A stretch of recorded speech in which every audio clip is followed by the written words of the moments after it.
Bata no peito e diga: eu sou Flamengo. O canal apresenta comentaristas falam sobre Flamengo, sobre a partida da Copa do Brasil entre Flamengo e Grêmio. Linha de passe da ESPN. Confira, curta, compartilhe, deixe seu like, esteja conosco, bata no peito e diga bem alto: eu sou Flamengo.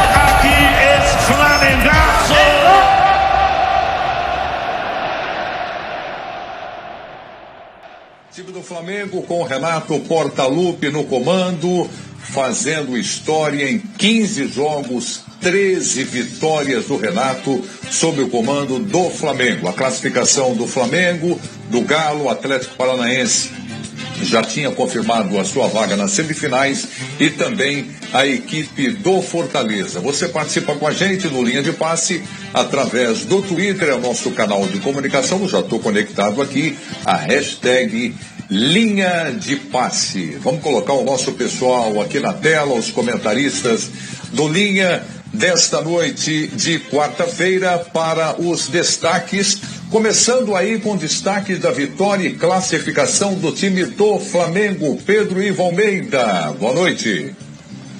Boa noite, Prieto, tudo bem? Tudo bem. Um abraço a você, Jean, Calça, Vitor, fã de esporte com a gente.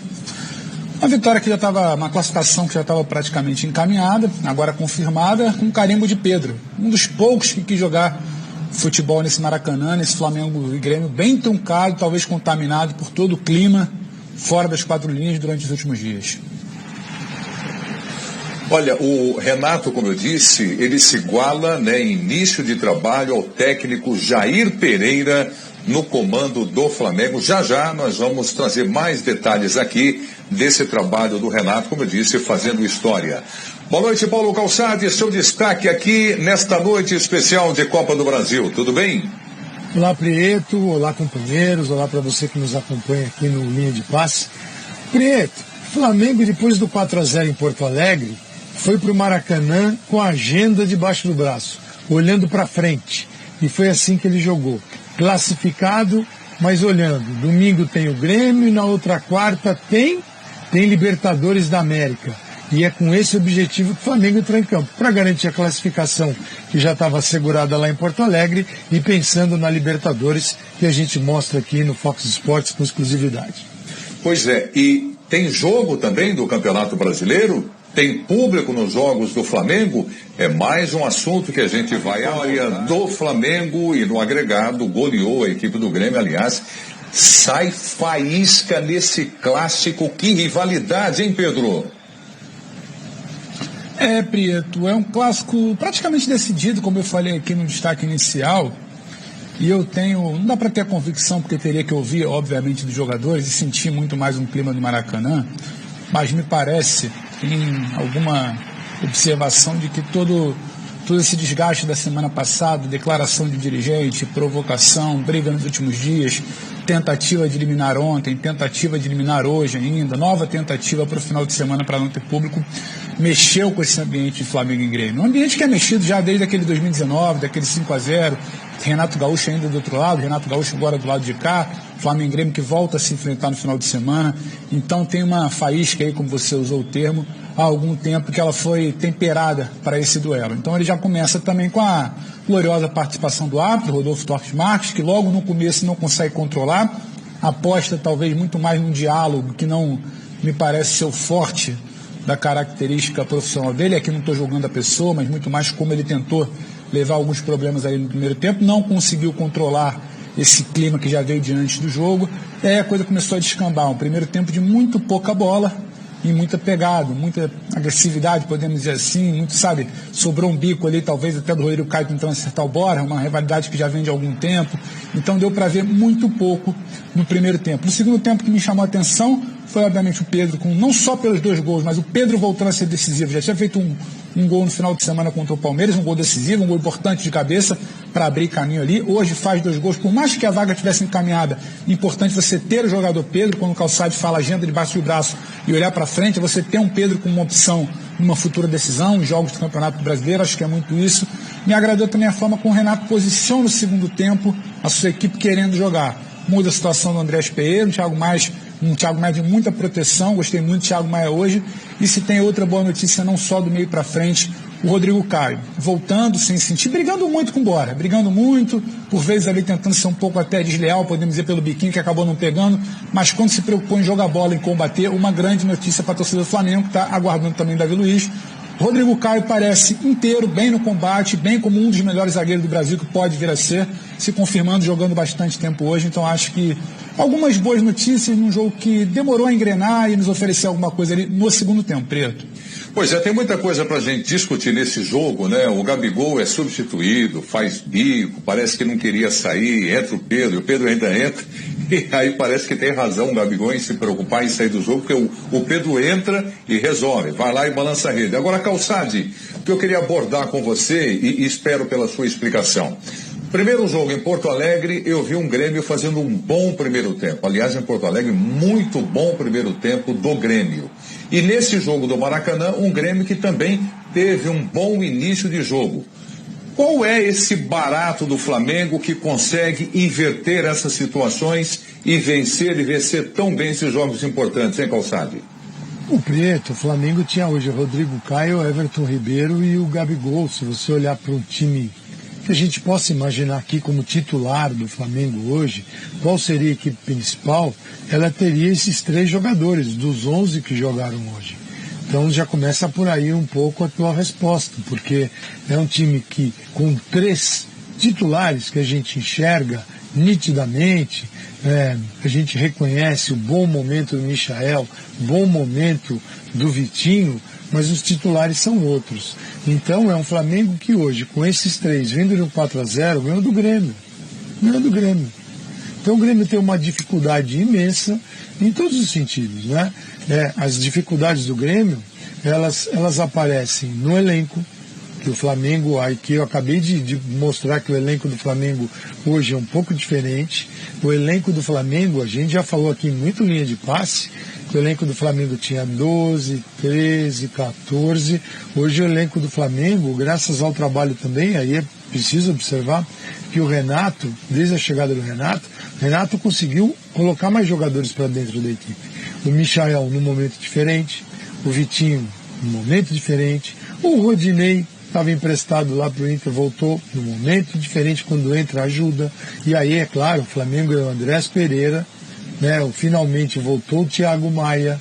Então ele incorporou para a equipe outros jogadores, né? Ele trouxe para a equipe. E tem o Pedro, né, Prieto? O Pedro, você fala, Filipão, o Pedro agora é seu. Entra e joga. Não sai, não se conversa, não se fala mais sobre isso. Então, e o Renato está corretíssimo. Mais uma vez o Gabigol chiou, reclamou, não gostou, e o Renato fez muito bem. O Renato não pode ter um centroavante só, ele tem 2, ele precisa dar um gostinho pro Pedro. Não é fácil manter um jogador como o Pedro no banco de reservas. Não é fácil. Então você precisa dar um pouquinho para ele, dar um gostinho para ele, porque esse cara pode decidir um campeonato. Pode ser ele que vai decidir a Libertadores se o Flamengo passar. Então, a gestão do grupo é uma coisa que está na cabeça do treinador. Se deixar para o Gabigol, Gabigol é mais 10. Mas aí não é um jeito bom de ganhar campeonato. Então, a diferença está aí. Hoje o Flamengo consegue ampliar o elenco, trazer jogadores que estão num bom nível, uma confiança lá no alto, e o Grêmio lá embaixo, no fundo da tabela, a volta do Felipão. Quer dizer, é a volta da tentativa do Grêmio de restabelecer um passado que deu certo. Além disso, é isso. Não tem mais do que isso. E pegando o Grêmio em reformulação. Jogadores saindo, outros perdendo espaço e precisando contratar, e uma ideia mais antiga para reformular tudo isso. Então vai dar trabalho para o Grêmio, E o Flamengo tá aí, Preto, ó, cabecinha na agenda. Domingo tem que ganhar do Grêmio outra vez, porque é Brasileirão, ele está disputando o título do Brasileiro com o Atlético Mineiro. E depois, na quarta-feira, mais uma vitória. Aí é semifinal de Libertadores, a primeira em casa. E ele tem que construir um placar para poder ir com folga pro Equador, para poder atrair o adversário e jogar nas costas, como o Flamengo joga e tem jogado muito bem, de uma defesa que sobe. Então os compromissos de hoje, domingo e quarta-feira, não vou nem passar daí. Você pegar os três, hoje era decisão, embora tinha aí uma folga, domingo, para quem disputa título brasileiro, é decisão, e na quarta-feira, Preto, é decisão outra vez. E tem que estar todo mundo aí. Tem que ver se a Arrascaeta volta, se o Everton Ribeiro está inteiro, que veio da seleção também. Bruno Henrique voltou a treinar, se ele consegue jogar. Recriar o time do Flamengo. Não pode ser esse time aqui para quarta-feira. Aí vai ficar um pouquinho complicado. E você falou que Pedro pode decidir campeonato e está decidindo, né? A cada jogo, uma decisão na Copa do Brasil. Hoje decidiu 2 gols, bola no peito, bicicleta. Enfim, uma bela partida no pouco tempo que teve em campo no Maracanã, o Pedro. Então é sobre isso que eu quero conversar com você, Jean, e com o Birner também. Ô Jean, eu fico imaginando assim, ter Pedro e Gabigol no mesmo time é uma ótima pro técnico, não é, Jean? Agora, como é que resolve? Então, a questão, né, Prieto, é que não são só o Pedro e o Gabigol. Como o Flamengo tem muito jogador bom, de fato, eu não acho absurda a escolha do Pedro no banco de reservas, por melhor que ele seja, e ele é muito bom, e eu concordo com o Calçado. Não é só o Filipão que falava, me dá o Pedro e eu coloco ele como titular no time. Acho que praticamente todos os times do Brasil topariam o Pedro para escalá-lo como titular. Agora, colocar o Pedro e o Gabigol não se torna uma obrigação a partir do momento que o Flamengo também tem o Arrascaeta, também tem o Bruno Henrique, enfim, também tem o elenco que tem, né, do Everton Ribeiro, os jogadores ofensivos que tem à disposição. Claro, a gente pode discutir se ele não poderia jogar um pouco mais, um pouco menos, mas eu acho que é mais um detalhe do que qualquer absurdo que a gente possa destacar. E em relação ao Pedro hoje, Prieto, eu queria destacar também a maneira como ele entrou em campo.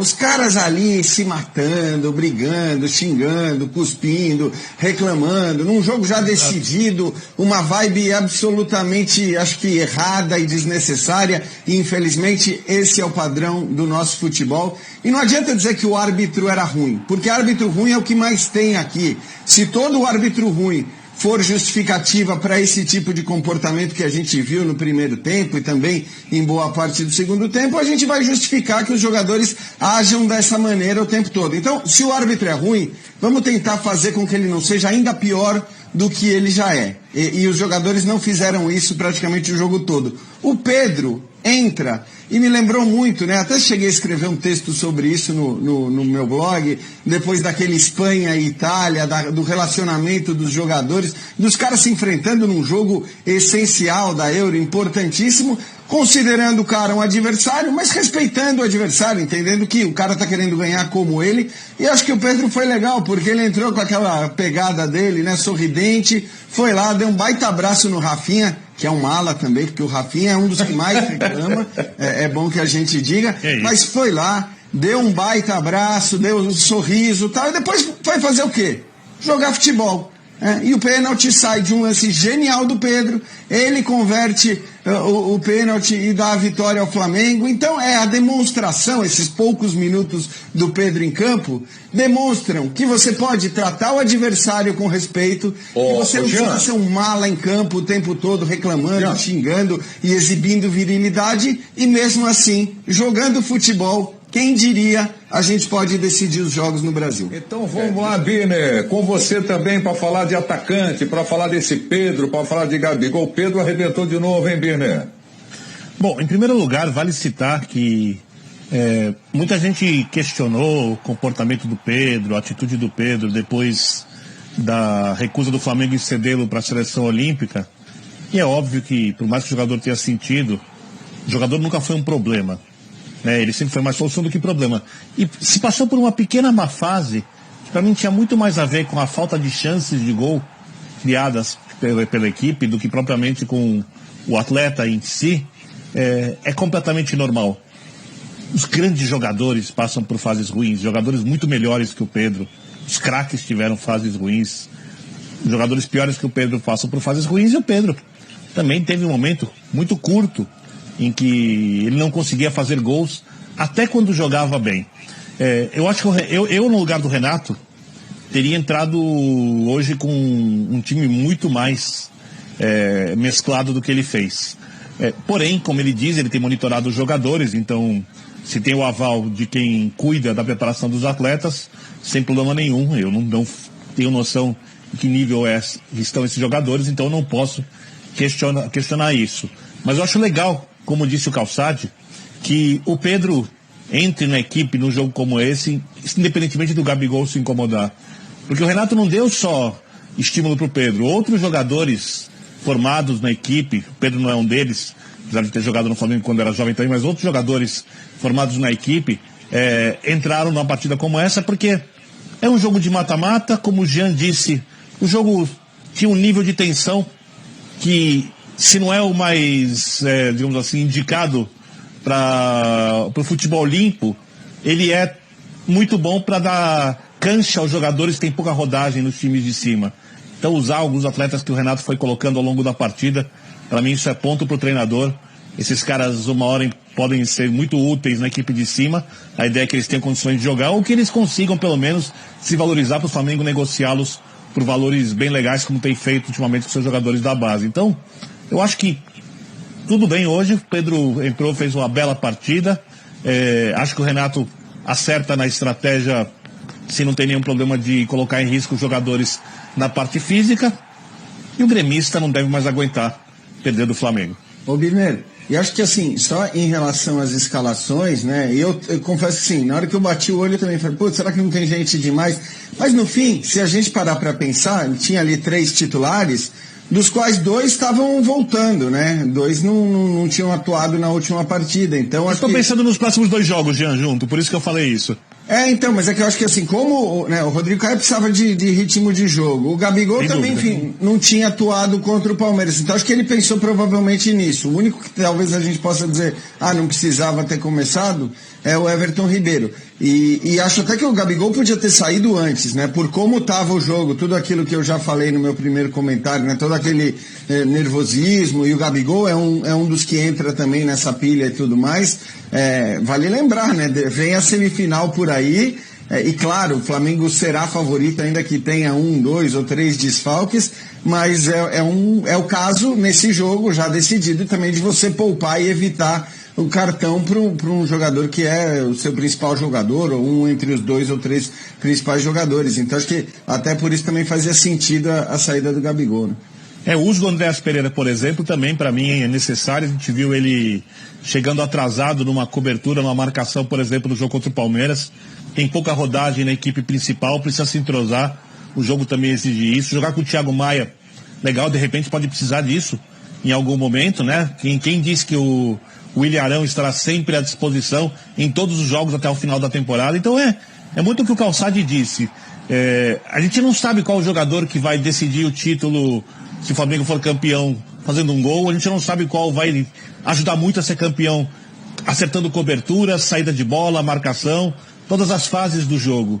Então, se você puder colocá-los todos em ritmo de jogo ideal ou no melhor ritmo possível e entrosados, você ganha muito. E saber usar o elenco exige isso do treinador. Eu acho que o Renato tem feito isso. Hoje, por exemplo, acertou nessa questão de usar o jogo para coisas além de conseguir o resultado, e ainda saiu com um bom resultado. Já que você está falando do Renato, e eu abri o programa aqui falando a respeito do trabalho dele nesse início de Flamengo, olha que histórico. Se isola com o melhor início de trabalho na história do Flamengo. Em primeiro, o Renato Gaúcho, com aproveitamento de 89,6%. O Sebastião Lazzaroni, 87,5% em segundo lugar. 14 vitórias, um empate, uma derrota. O Renato, 13 vitórias, 3 empates. Estava invicto o Lazzaroni.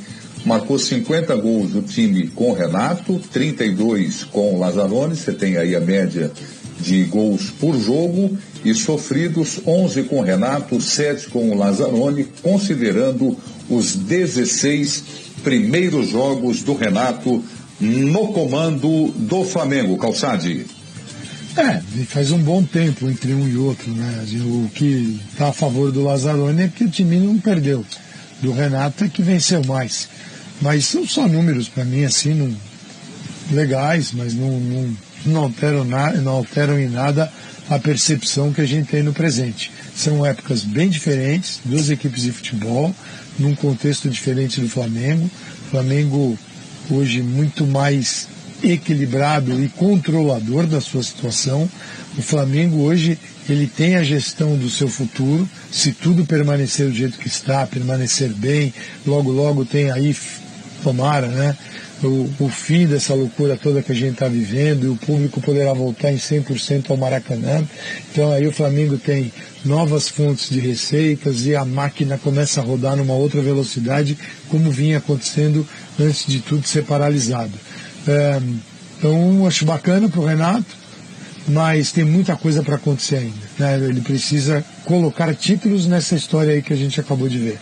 Então ele tem Copa do Brasil, está bem na fita, Libertadores, ele tem tudo para estar na final da Libertadores da América, ele tem elenco para isso, e o Campeonato Brasileiro também está competindo com o Atlético. O Atlético ainda não ganhou. O Atlético tem uma vantagem que é maior porque o Flamengo tem 2 jogos a menos, mas vamos ver como o Flamengo se sai. Tem que ganhar do Grêmio no domingo. E depois, isso se tiver rodada, se não tiver cancelamento de rodada, porque também tem essas coisas todas aí. E o Renato sabe que para ganhar 2 desses títulos, mesmo que seja um apenas, ele vai ter que contar com times como o de hoje.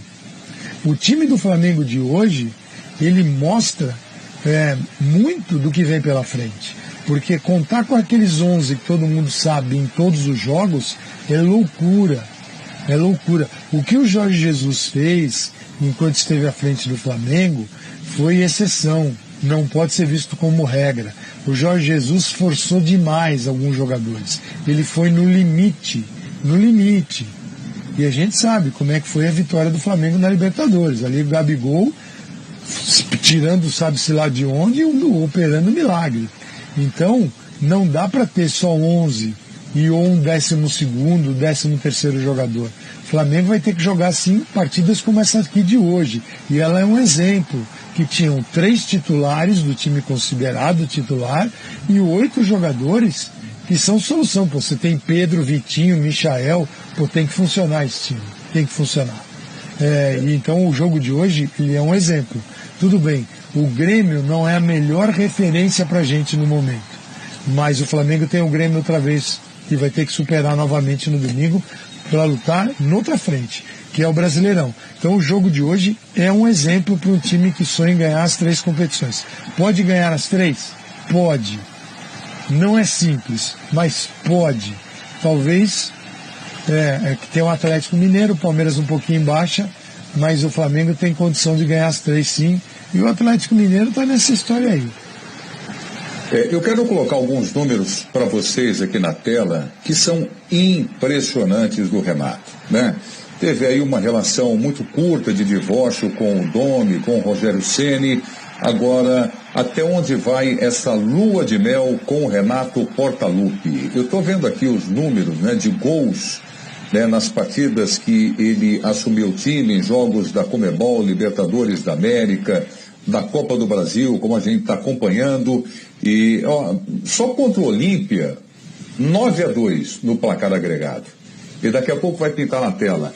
Então, a respeito disso, essa relação Flamengo, Renato e torcida para você, Pedro, por favor.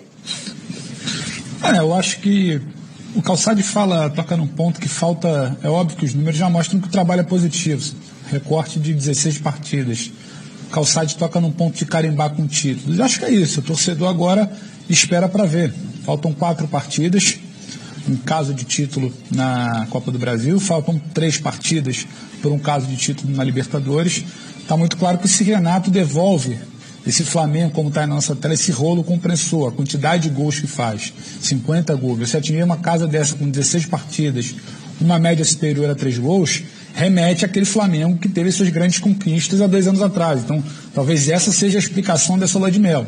Esse Flamengo que não somente vence, até porque o Flamengo do Rogério venceu o Campeonato Brasileiro, mas não exatamente com essas mesmas características, e o Rogério nunca viveu exatamente essa lua de mel. Então talvez esse volume, essa criação, esse Flamengo que não para de atropelar adversários, que enfileira números, Renato que bate recorde, então acho que é isso que explica essa lua de mel, e talvez, claro, vai faltar, por pouco tempo talvez, esse carimbo do título. E não é uma culpa do Flamengo, não é uma culpa do Renato, é uma culpa de calendário, é uma questão de datas. E acho que o Flamengo desse Renato vai carimbar 5 títulos e tende que a lua de mel seja ainda maior. Diretor. Deixa eu, o Jean, falar desses números aqui. Tem gente que escuta, mas não vê. Isso é normal também. Então está aqui, ó, pela Conmebol Libertadores da América, 5-1 no Defensa e Justiça. Aqui são placares agregados, tá bom? 9-2 no Olímpia. Foi a maior goleada aí na Libertadores da América contra o Olímpia. Pela Copa do Brasil, 3-0 no Curitiba, 7-0 no ABC, 6-0 no Grêmio. 30 gols marcados, apenas 3 gols sofridos, Jean. Eu acho que assim, nesse caso os números falam por si, né? Tem uma coisa que a gente já sabia, que o Renato chegaria ao Flamengo com muito crédito, né, com o apreço da torcida, com aprovação prévia. E eu sempre digo, né, que no futebol brasileiro essa aprovação prévia é uma das coisas mais importantes que existem. Você chegar com um olhar de desconfiança por parte do torcedor é o primeiro passo para que no primeiro tropeço começarem as cornetas. A gente sabe que as coisas são rápidas. Eu gosto sempre de lembrar do Cuca, que mesmo sendo um técnico com ótima ligação com o Atlético, depois de 10 jogos, muita gente já queria trocar o Cuca, né? Já achava que era o caso de trocar o treinador, e o Atlético está aí, assim como o Flamengo, brigando em todas as frentes. Então, acho que tem um fato até aqui indiscutível de que essa relação ela ajuda no futebol brasileiro, e não só no Flamengo, e não só com o Renato, mas tem os méritos do Renato indiscutíveis aí. E basta olhar para o crescimento do rendimento de alguns jogadores especificamente, alguns que nem jogavam tanto. Então, Michael, Vitinho, são caras que a gente destaca muito. A própria maneira como o Flamengo voltou a jogar num determinado momento, logo após a volta do Renato, e ainda que isso não tenha se mantido, eu acho que o fato do Flamengo voltar a jogar ali em alguns primeiros jogos com o Renato, daquele jeito, né, marcando bem alto, perdendo a bola e já partindo para cima para roubar e tudo mais, é algo que certamente ele conseguiu fazer com que os jogadores executassem. Não estou dizendo, ele pediu. Pode até ser que o Ceni também pedisse, a gente não sabe exatamente, né, quais foram os problemas, e agora essa não é uma questão. O fato é que, seja pelo motivo que for, porque ele pediu mais, porque ele tem boa relação com os jogadores, porque os jogadores sabem que a torcida gosta muito dele, que portanto, não sei exatamente qual é o motivo, e é difícil a gente saber. O fato é que ele conseguiu, de fato, várias coisas aí indiscutíveis, e que serão indiscutíveis independentemente da conquista de um título ou não, né? Porque isso também é uma coisa muito comum aqui, a gente de repente invalidar coisas que são indiscutíveis porque de repente um título não chegou, uma conquista não aconteceu. Então é bom a gente sempre lembrar disso. Perfeitamente. Então, falando aqui do Renato Portaluppi, o sucesso que ele vai fazendo no comando do Flamengo, só isso, tudo que nós vimos aí no início de trabalho. Ô Biner, daqui a pouco nós vamos falar do Fortaleza, que conseguiu a classificação em cima do São Paulo, tem o Galo também, que lidera o Campeonato Brasileiro, semifinais da Libertadores da América e semifinais da Copa do Brasil, e já conquistou o título estadual, o Atlético de Minas Gerais. Público no estádio. Maracanã, estou vendo aqui, público e renda. 6.277 pagantes, está aqui na tela. R$ 794.095 e presentes 6.446 espectadores. Bom, tem um manifesto agora que os clubes encaminharam para a CBF e que pode paralisar o Campeonato Brasileiro já neste final de semana.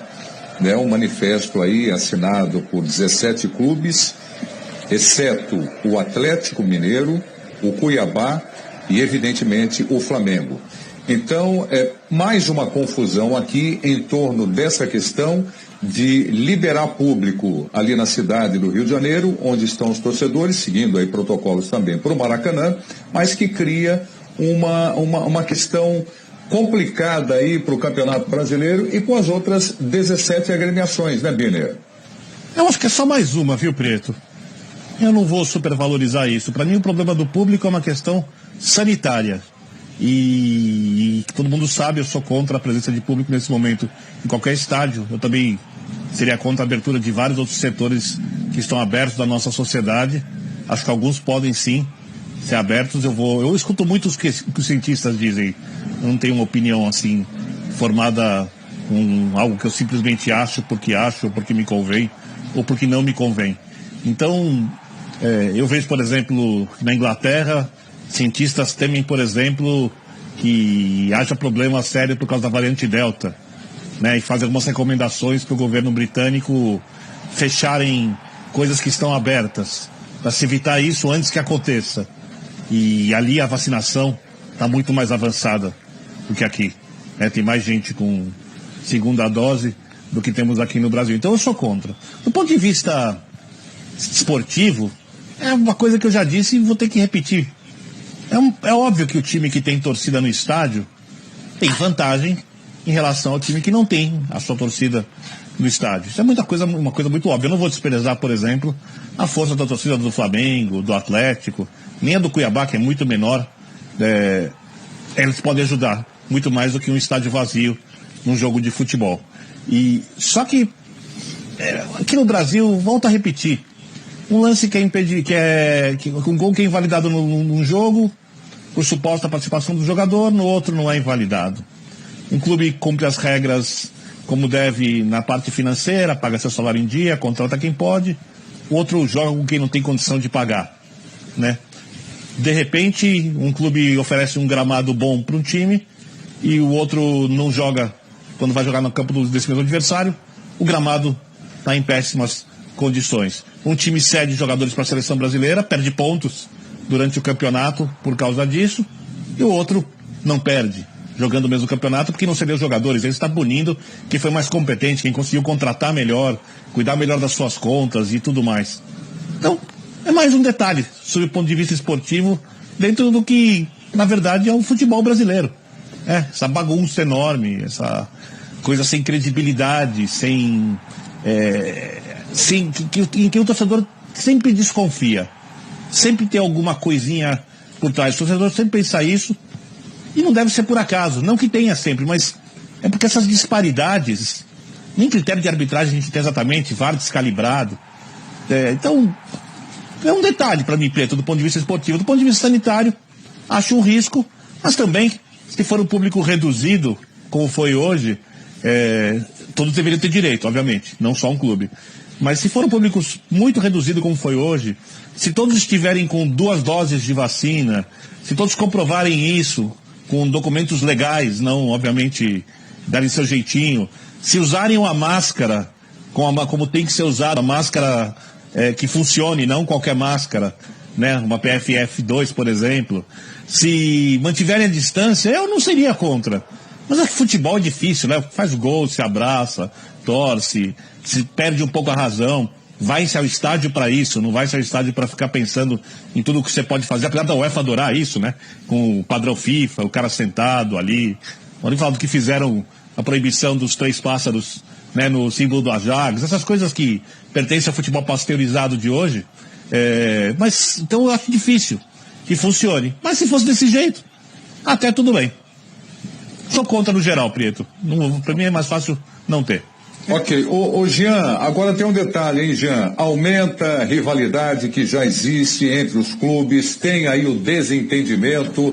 É o Flamengo contra todo mundo, tem essa liminar para ter público no estádio, mas é algo que não foi acordado junto à CBF pelo Campeonato Brasileiro, Jean. Pois é, Prieto, acho que a questão não é nem ser acordado junto à CBF, né? Quando o Flamengo fala que a CBF não tem que decidir isso, acho até que ele tem razão, mas a questão é outra, a questão é que os clubes teriam combinado entre si que não era para voltar um enquanto o outro não voltasse. A gente sabe, né, que eu acho até normal que num país como o Brasil as coisas, você tenha um estado com um estágio mais avançado da pandemia, outro menos, então nem acho absurdo que você tenha num país continental diferentes graus de liberação, mas se havia um acordo ali entre os clubes para que quando um voltassem todos e portanto precisaria estar todo mundo apto a voltar, e não estou nem entrando no papo, eu não vou entrar mais no papo da Covid, porque infelizmente nós estamos há quase 2 anos falando sobre isso, não estou dizendo que o Rio de Janeiro está em condições de receber jogo, mas esses papos, sinceramente, infelizmente, eu já não acho que vale mais a pena a gente tratar, quer dizer, até vale, ainda bem que o Birner falou, mas eu sinceramente não tenho mais muita paciência, porque também a gente fala em vão. Em relação a essa disputa, Prieto, eu acho o seguinte, é claro que na hora que os clubes se juntam, todos os outros, e dizem, a gente não vai entrar em campo se tiver torcida no jogo do Flamengo contra o Grêmio no final de semana. Eu acho que, do ponto de vista da punição desportiva, vai ficar muito difícil qualquer punição. Tudo bem, você vai punir todo mundo, ou se não é todo mundo além do Flamengo, você vai punir todo mundo além do Flamengo, do Atlético e do Cuiabá, e aí? Vai disputar o título brasileiro com um triangular, né, como fariam provavelmente Juventus, Barcelona e Real Madrid na Superliga? Então, eu acho que essa questão os clubes nem deveriam temer para não entrar em campo no fim de semana, caso esse fosse o problema. Mas tem um outro problema aí, né? E aí esse pega para todo mundo, que é você não entrar em campo e de repente não receber o dinheiro da televisão. Então, assim, a ameaça de não jogar, né, ou ter que pagar uma multa para a televisão, para quem tem os direitos e tudo mais. Então, eu acho que, assim, essa ameaça de não jogar, caso o Flamengo tenha torcida no Campeonato Brasileiro no final de semana, eu não sei se eu acredito muito, assim, se eu acredito que eles vão até o final nessa. De fato, acho que, assim, aquilo que a gente sempre fala, a união dos clubes, ela é essencial, ela seria essencial pro futebol brasileiro, não olhando para X, Y ou Z. Mas é aquela história, cada hora um está olhando só para o seu umbigo. É o que acontece em geral, esse é o padrão, e eu, sinceramente, cada vez estou ficando velho, estou ficando chato e estou ficando... Não. Já faz um tempo, eu sei disso. Eu tenho a plena consciência, vida. Mas eu, assim... Mas segue bonitão. De não acreditar muito mais nas coisas e em certas melhoras.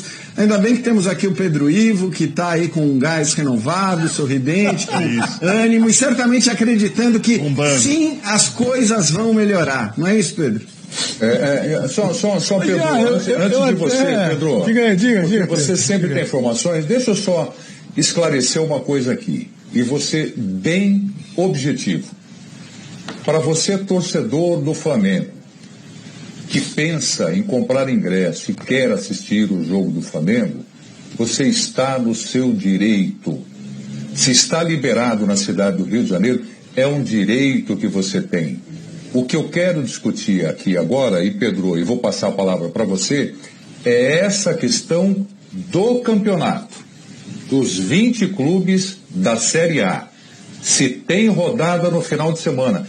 Por isso que eu estou deixando isso bem claro. O torcedor está aqui no Twitter, poxa, para trabalhar eu posso sair, o jogo...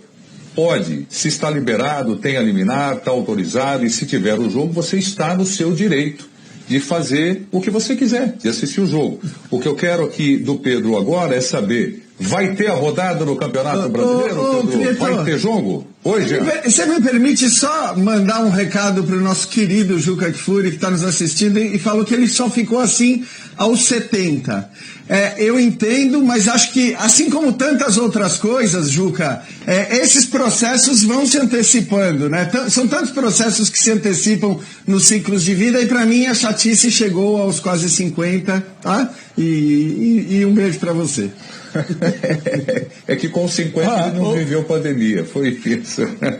Diga, Pedro. Pedro, um beijo pro Juca. Um beijo pro Jean também. Há quem diga por aí que o Jean tem ficado melhor com o passar do tempo, hein? Vamos lá, mas eu não vou debater isso aqui agora. É papo para quem quiser. Pode invadir aí a rede social do Jean e dar sua opinião. Uma certa maldade melhor. Nesse argumento. Não, absolutamente não. Um carinho apenas. Agora, falando sério, são duas questões. Eu tô com o Birner sobre a situação da pandemia como um todo. Eu acho que, como o Jean disse também, não cabe mais a discussão, porque eu não vejo mais um debate sanitário sobre a volta do público. A verdade é essa. E eu acredito que sim, em muitos setores da sociedade a volta está sendo gradual com o avanço da vacinação. É o momento de começar a debater a volta do público. Não vejo problema. Só que, Prieto, você toca na situação dos clubes. E é isso que me incomoda tanto quanto reduzir a situação ao debate sanitário, que não é mais sanitário. E o debate dos clubes é um debate de picuinha. Acho que foi até num programa durante essa semana que tinha um termo na tarde que falava sobre picuinha, e acho que é isso, é picuinha. Os clubes não estão preocupados se tem que ter jogo, se não tem que ter jogo, se tem um time A beneficiado esportivamente, se tem um time B beneficiado esportivamente. Os clubes estão em lados opostos por uma questão muito maior de liga, que não conseguiram se juntar, que o Flamengo, através do presidente, tentou tomar um comando de uma liga, não houve unidade, então agora está todo mundo tentando sempre se opor nessas discussões, e a pauta que surgiu foi a pauta da volta ao público. Então, por uma picuinha, porque não tem nada de isonomia, porque isonomia, o Birner está cansado de enumerar aqui quem não paga salário, quem não trabalha bem, quem não cumpre suas regras, quem é convocado e não para campeonato. Então, isonomia virou uma grande balela, eu vejo muito como picuinha. E aí eu vou tentar ser, de certa forma, legalista, Prieto. Você hoje tem, por mais que você possa questionar ou não, a diretriz, o debate, o acordo entre os clubes, eu entendo, e acho que deveria ser cumprido, você hoje tem uma liminar, a decisão da justiça você cumpre. A justiça do futebol é o STJD. Você tem uma liminar, que os clubes estão tentando aí, desde o início da semana derrubar, que permite público, como permite hoje na Copa do Brasil, permite no Campeonato Brasileiro. Parar o campeonato é a solução? Não sei, sinceramente não tenho essa resposta pronta para você. Se eu acho que vai parar, eu acho que vai parar, Preto. Eu acho que vai parar porque a coisa ganhou corpo, não vejo o STJD em tese reformando essa decisão de permitir público do Flamengo. E só para te passar, Vitor, e vejo agora um movimento... Então, uma curiosidade contigo, na verdade. Não é nenhum argumento. A CBF endossa essa situação, esse posicionamento dos clubes de parar o campeonato. A CBF endossa. A CBF informa em carta ao STJD, quando ela faz um novo pedido de reconsideração da liminar, que há um risco iminente de suspensão da rodada. Então, assim, eu começo a achar que isso ganha forma sim, Preto. Acho que vai parar por uma picuinha entre clubes. O debate não é mais sanitário, o debate não é de isonomia e o debate não é de pandemia. Como há uma guerra entre dirigentes, essa picuinha caminha para mais uma vez não ter rodada, e mela campeonato, e vai para a justiça, e adia, e fica sem data, e o campeonato que terminar no início de dezembro pode terminar no meio de dezembro, final de dezembro, talvez em janeiro, e quem perde é a gente. Mas diga, Vitor. Não, para mim é uma curiosidade que eu tenho para tirar contigo, porque você tem informação de bastidores no caso, e eu tenho impressões baseadas naquilo que eu conheço dos clubes e de parte dos dirigentes que estão à frente dos mesmos. Eu tenho a seguinte impressão, se você, por favor, se eu estiver errado, você me corrija. Ou a CBF adia a rodada, e eu não sei se ela tem autonomia para isso, porque tem uma questão implícita complexa. Todo mundo sabe que alguns jogos, e isso é normal, são colocados na grade de programação da detentora dos direitos, porque ela comprou os direitos do campeonato. Então, a impressão que eu tenho é que se a CBF avalizar isso, adiando a rodada, ela precisa ter também o aval da detentora dos direitos. E isso pode gerar uma certa crise, vamos dizer assim, alguma coisa mais complexa do que simplesmente você adiar os jogos. E a outra os clubes conseguirem uma liminar do próprio STJD ou alguma outra esfera, não sei se vão se arriscar isso, para que esses jogos não aconteçam. Porque a minha impressão é que simplesmente uma rebelião sem respaldo legal, acho muito difícil acontecer. Então dizer quase impossível, a minha impressão só. Então estou querendo que você me corrija. Porque podem ter sanções de vários tipos, pontuação, a questão de receber ou não pelos direitos de transmissão. Então eu queria entender exatamente, quando você fala que essa rodada pode ser adiada, que a chance existe e é grande, se isso tem base legal ou se você acredita numa rebelião dos clubes simplesmente sem nenhuma coisa determinada pela CBF ou, por exemplo, pela STJD. Vitor, para te responder, começando pela segundo tópico que você levantou, não há base legal. A decisão que há é uma liminar em vigor até que se julgue o caso só vai ser julgado na quinta que vem, dia 23. o caso do público no estádio, então até o final de semana não teria uma decisão do pleno da CJD, teria apenas uma liminar. A liminar em vigor, a decisão legal, permite público. Só que a partir disso também, no entendimento dos clubes, o lado legal é a diretriz técnica. Então há esse duelo de entendimento, esse duelo de interpretação, esse campo subjetivo do debate.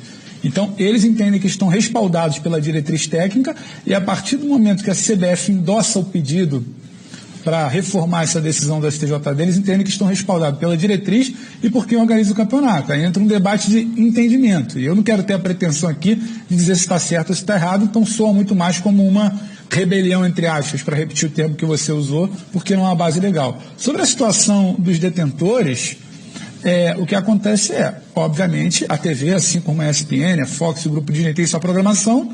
Quem detém o direito do Campeonato Brasileiro, seja o Warner, seja a Globo, tem a sua programação. E se você não cumpre a programação, eles recebem direito. Por isso. Exatamente. Os clubes recebem dinheiro, eles recebem para se apresentar. É um espetáculo, a verdade é essa. Se ele não se apresentar, cabem sanções. Eu acho que é uma segunda etapa da briga e acho que os clubes estão levando essa questão da sanção para um segundo momento, que eles estão mais preocupados pelo que se conversa, pelo que a gente conversa, em resolver a briga do público dessa semana com o Flamengo. Esse seria um segundo momento, até porque no entendimento que eu ouvi de CBF e de clubes, eles argumentam que mas a grade já estaria resolvida no final de semana, porque nas palavras dele a TV já transmitiria um jogo da Série B com duas grandes equipes, então não seria um grande problema de grade, que isso seria um segundo debate, que o prioritário para eles era a situação do público. Então eu não descarto, pela forma um pouco mais firme, diferente de ontem, diferente de semana passada, que os clubes se posicionaram, entendeu, Vitor? Mas aí do lado legal é isso. O que há de legal hoje é uma liminar. A liminar respalda o que a gente viu hoje no Maracanã, o público no jogo do Flamengo.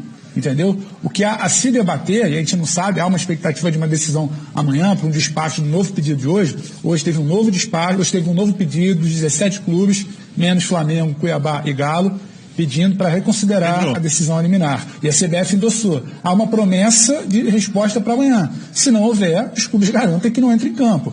Agora, é isso que você falou. Hoje, será que vão assumir essa rebelião? Só um detalhe, Pedro. Vale lembrar uma coisa, quando a gente fala da questão esportiva, que é isso que o Pedro está falando, que os clubes estão se apegando a isso, né, a diferença técnica, os únicos clubes que terão prejuízo são os clubes que vão enfrentar os clubes que têm torcida. E no caso, 3 clubes estão dispostos a ter torcida. Eu não sei se o jogo do Cuiabá é em casa ou fora, né, mas, por exemplo, os outros clubes que vão jogar contra outros times que topam, que só querem jogar sem torcida, esses clubes não têm prejuízo nenhum do ponto de vista técnico, esportivo. Ou seja, se eu sou advogado, eu uso isso contra, na argumentação. E aí, acho estranho que todos os clubes se unam em prol de 2 ou 3, sendo que um deles não tem força de bastidores nenhuma, né, que é um clube novo, que está começando o seu trabalho e que tem muito mérito de ter chegado à primeira divisão, no caso do Cuiabá. Então para me posicionar no achismo, eu fecho com o Jean, acho que vai ter jogo. A não ser que aconteça alguma coisa por ponto da CBF adie a rodada e que os clubes tenham alguma espécie de respaldo. Legal. Bom, um assunto pertinente tinha que passar pelo linha de passe, tocamos nele e encerramos.